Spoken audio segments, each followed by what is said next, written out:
Good morning, class 8th. Beta, in the last video, we discussed about the revolt of 1857.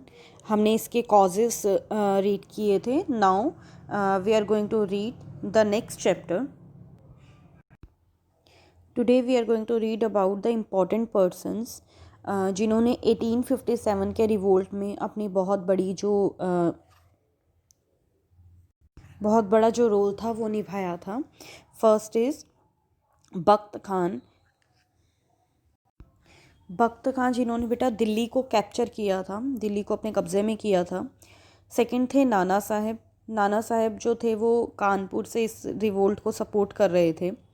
Next थी रानी लक्ष्मीबाई जो झांसी से थी और इस ये जो रिवोल्ट था उसको प्रमोट कर रही थी, सपोर्ट कर रही थी. Along with Tantya Tope defeated the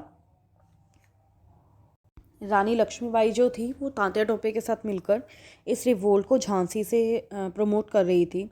next जो थे वो कुंवर सिंह और अमर सिंह थे जो बिहार से सपोर्ट कर रहे थे. नेक्स्ट इज़ मौलवी अहमदुल्ला जो अवध से सपोर्टर थे इस रिवोल्ट के. Next is Devi Singh of Mathura और कदम सिंह ऑफ मेरठ.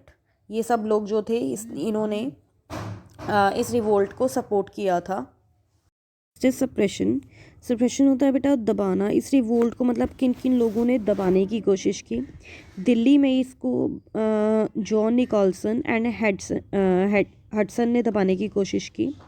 कानपुर के अंदर कैम्पबेल और हैवलॉक ने. झांसी में ह्यूज रोस ने और बनारस के अंदर जेम्स नील ने. इन लोगों ने इसको सप्रेस करने की कोशिश की. अब इस रिवोल्ट के फेल होने के क्या कारण थे, कॉजेज ऑफ फेलियर जो थे इसके. इनफेरियर इक्विपमेंट्स, मतलब यहाँ इस जो सैनिकों के पास जिन्होंने इस रिवोल्ट को सपोर्ट किया था उनके पास पूरे इक्विपमेंट्स ही नहीं थे लड़ने के लिए. Next is lack of efficient leadership. कोई अच्छी लीडरशिप नहीं थी जो इस रिवोल्ट को लीड कर सके.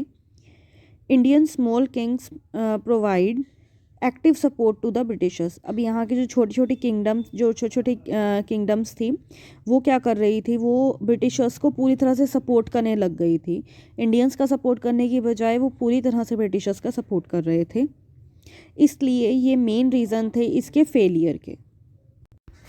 अब ये जो रिवोल्ट था ये पूरी तरह से फेल हो गया बेटा और इसका इम्पैक्ट ये हुआ, लास्ट में इसका रिज़ल्ट ये निकला कि इंडियन एडमिनिस्ट्रेशन जो थी वो पूरी तरह से ब्रिटिश कंट्रोल के हाथों में चली गई. ये थे बेटा रिवोल्ट ऑफ 1857 के कॉजेज़ एंड इसका इम्पैक्ट.